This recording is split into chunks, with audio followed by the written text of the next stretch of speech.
Hi friends, welcome to தேனெல்லி சமையல். கை கால் வலி, முதுகு வலி, மூட்டு வலி, கழுத்து வலி பிரச்சனை இருக்கவங்க தினமும் ஒரு கப் சாப்பிட்டாலே போதும். நோய் எதிர்ப்பு சக்தி அதிகரித்து உடலை நோயிலிருந்து பாதுகாக்க நல்ல ஒரு ஹெல்த்தியான சிம்பிள் ரெசிபி எப்படி செய்தாங்க பார்க்க போகிறோம். வாங்க வீடியோக்குள்ளே போகலாம். அதுக்கு ஃபஸ்ட்டு ஸ்டவ் ஆன் பண்ணி ஒரு கடாயை அடுப்பில் வச்சுக்கோங்க. இதில் ஒரு கப் அளவுக்கு கம்பு எடுத்துருக்கேன், அதை இதோட சேர்த்துக்கலாம். இதோட பச்சை ஸ்மெல் போய் நல்ல ஒரு வாசனை வரும். அது வரைக்கும் மீடியம் ஃப்ளேம், லோ ஃப்ளேம் மாற்றி மாற்றி வச்சு பொறுமையாக வறுத்து எடுத்துக்கோங்க. இந்த மாதிரி வறுக்கிறதுனால பச்சை ஸ்மெல் எதுவுமே இருக்காது, டேஸ்ட் நல்லாயிருக்கும். அதனால தான் வறுத்துக்கிறோம். நீண்ட நாள் கெட்டும் போகாது. இதில் இரும்பு சத்து அதிகமாக இருக்கிறதுனால ஹெச்பி லெவலை இன்க்ரீஸ் பண்ணி கொடுக்கும். இரத்த சோகை வராமல் தடுக்கும். பெண்கள் மற்றும் குழந்தைகளுக்கு ரொம்ப நல்லது. பாஸ்பரஸ், மெக்னீஷியம், கால்சியம் அதிகமாக இருக்கிறதுனால எலும்புகளை நல்ல இரும்பு போலாக்கும். பற்களின் ஆரோக்கியத்தை மேம்படுத்துறதுக்கும் இது ரொம்ப ஹெல்ப்ஃபுல்லாக இருக்கும். நல்ல இந்த அளவுக்கு கலர் மாதிரி 1-2 வெடிச்சு வரும். அந்த ஸ்டேஜில் இதை அப்படியே எடுத்து வேறொரு பாத்திரத்துக்கு மாற்றிட்டு நல்லா ஆற வச்சுருங்க. சூடெல்லாம் போகட்டும். இப்போ அதே கடாயில் ஒரு கப் அளவுக்கு கருப்பு உளுந்து தோலோடு சேர்த்துக்கிறேன். கருப்பு உளுந்து தோலோடு சேர்த்துக்கிற போது இதில் உள்ள எல்லா சத்துக்களுமே நமக்கு கிடைக்கும். உளுந்தில் புரதச்சத்து அதிகமான தாதுக்கள் இருக்கிறதுனால ஏதாவது ஒரு வகையில் உணவில் எடுத்துக்கிடும் போது ரொம்ப யூஸ்ஃபுல்லாக இருக்கும். குறிப்பாக பெண் பிள்ளைங்களுக்கு இந்த கருப்பு உளுந்து வச்சு களியோ கஞ்சியோ செஞ்சு கொடுத்தா சாப்பிட மாட்டாங்க. அப்படி விருப்பமில்லாத பிள்ளைங்களுக்கு இந்த மெத்தடை புதுசாக ஒரு தடவை ட்ரை பண்ணி பாருங்கள். ரொம்பவே யூஸ்ஃபுல்லாக இருக்கும். உளுந்தில் உள்ள பச்சை ஸ்மெல்லாம் போய் நல்ல ஒரு வாசனை வரும். அது வரைக்கும் வறுத்தெடுத்துக்கோங்க. நல்லா இந்த அளவுக்கு வறுபட்டு வந்ததுக்கப்புறமா இதையும் அப்படியே எடுத்து வேறொரு பிளேட்டுக்கு மாற்றிட்டு நல்லா ஆற வச்சுடுங்க. இப்போ இது கூடவே ஒரு கப் அளவுக்கு அவல் எடுத்திருக்கேன். உளுந்தில் கொலகொலப்பு தன்மை இருக்கும். அதை மேனேஜ் பண்ணுறதுக்காக மட்டும்தான் அவல் சேர்த்துக்கிறோம். அவல் விருப்பப்பட்டால் சேர்த்துக்கோங்க, இல்லைன்னா ஸ்கிப் பண்ணிக்கோங்க. அவலுக்கு பதிலாக இதோட பச்சரிசி கூட சேர்த்து செய்யலாம். அப்படி அரிசி சேர்க்குறதா இருந்தால் அரை கப் அளவுக்கு சேர்த்துக்கோங்க. அப்போ தான் அளவுகள் கரெக்டாக இருக்கும்.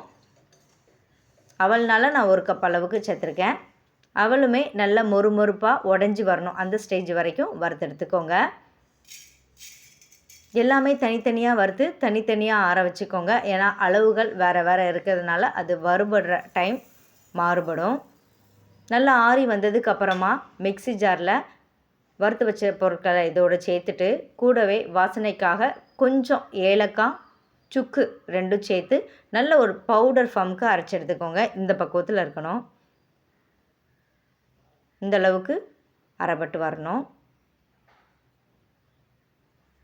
இதுபோல் அரைச்சி எடுத்ததை நம்ம வேற ஒரு பாத்திரத்தில் மாற்றி எடுத்து வச்சுக்கலாம். நல்ல சூடு ஆறுனதுக்கப்புறம் அரைச்சி வச்சுக்கலாம். இப்போ வறுத்து வச்சுருக்க உளுந்தையும் இதோடு சேர்த்து நல்ல ஒரு பவுடர் ஃபார்முக்கு அரைச்சி எடுத்துக்கோங்க.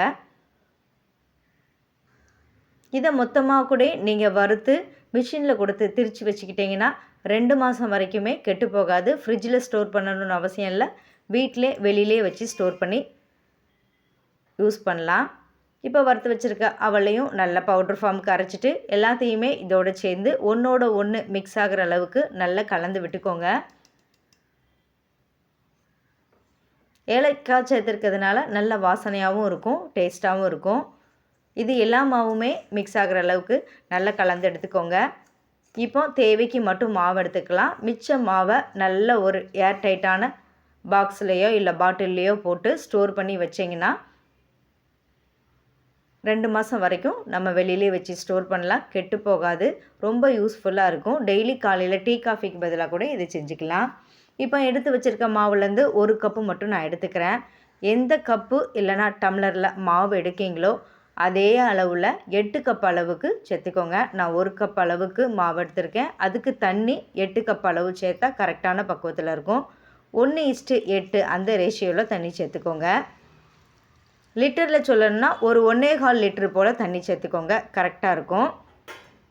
இது ஃபஸ்ட்டு நல்லா கரைச்சி எடுக்கும்போது தண்ணியாக தான் இருக்கணும். கட்டிகள் எதுவும் இல்லாமல் நல்லா கரைச்சி எடுத்துக்கோங்க.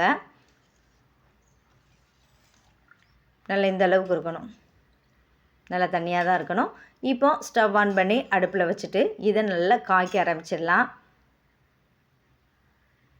மீடியம் ஃப்ளேம் லோ ஃப்ளேமில் மாற்றி மாற்றி வச்சு பொறுமையாக கலந்து எடுத்துக்கோங்க.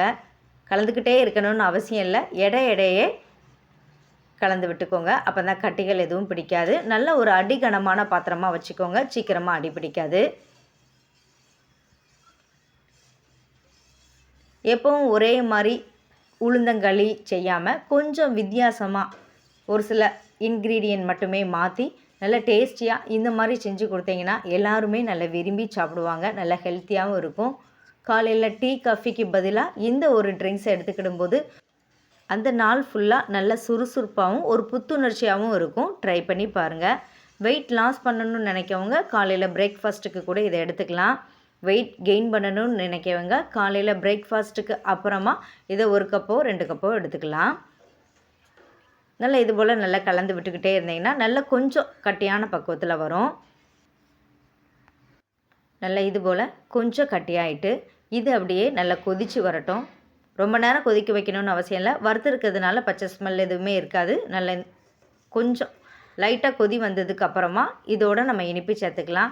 இல்லை பச்சையாகவே செய்கிறீங்க, வறுக்கலை அப்படியே செய்கிறீங்க அப்படின்னா நல்ல ஒரு 5 நிமிஷத்துக்கு நல்லா கொதிக்க வச்சு எடுத்துக்கோங்க.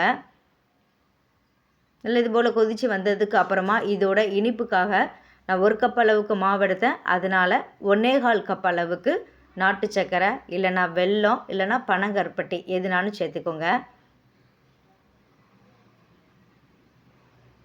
நான் இப்போ நாட்டு சர்க்கரை சேர்த்துக்கிறேன்.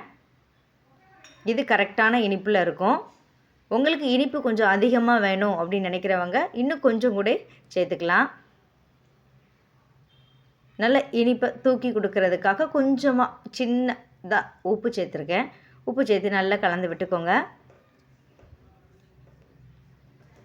நாட்டு சர்க்கரை கரைஞ்சி நல்லா இது போல் கலர் மாறி வந்ததுக்கு அப்புறமா இதோட இன்னும் டேஸ்ட்டை இன்க்ரீஸ் பண்ணி கொடுக்கறதுக்காக கொஞ்சமாக தேங்காய் எடுத்து கட் பண்ணிவிட்டு மிக்ஸி ஜாரில் தட்டி எடுத்து வச்சுருக்கேன். அதையும் இதோட சேர்த்துக்கலாம்.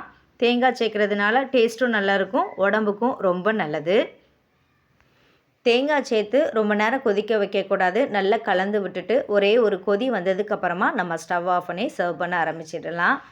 ஒரு பாத்திரத்தில் கொஞ்சமாக நெய் ஊற்றி உங்களுக்கு விருப்பமான பாதாம் முந்திரி தேவையான நட்ஸ் எல்லாம் சேர்த்து நல்லா கலந்து விட்டுட்டு அதில் தேங்காவை நல்லா வறுத்துட்டு இதோடு சேர்த்துக்கிடும்போது இன்னும் கூட டேஸ்ட்டை நல்லா இன்க்ரீஸ் பண்ணி கொடுக்கும்.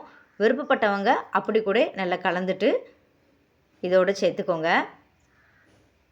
நல்லா இந்தளவுக்கு கொதித்து கரைஞ்சி வந்ததுக்கப்புறமா இதை அப்படியே நல்லா ஆற வச்சுட்டு சர்வ் பண்ண ஆரம்பிச்சிடலாம். டெய்லி 1 கப் சாப்பிட்டாலே போதும். நல்ல ஹெல்த்தியாக ஆரோக்கியமாக இருக்கலாம். நல்ல மருத்துவ குணம் நிறைந்த இந்த ரெசிப்பியை ஒரு முறையாவது ட்ரை பண்ணி பாருங்கள். எந்த அளவுக்கு டேஸ்ட்டாக சூப்பராக இருக்குன்னு பாருங்கள். இதே மெத்தடில் பக்குவத்துலேயும் நீங்களும் ட்ரை பண்ணி பார்த்துட்டு எப்படி இருந்துச்சுன்னு கமெண்ட் பண்ணுங்கள். இந்த வீடியோ உங்களுக்கு யூஸ்ஃபுல்லாக இருந்துச்சுன்னா மறக்காமல் தேனெல்லி சமையலை சப்ஸ்கிரைப் பண்ணுங்கள். Thank you friends.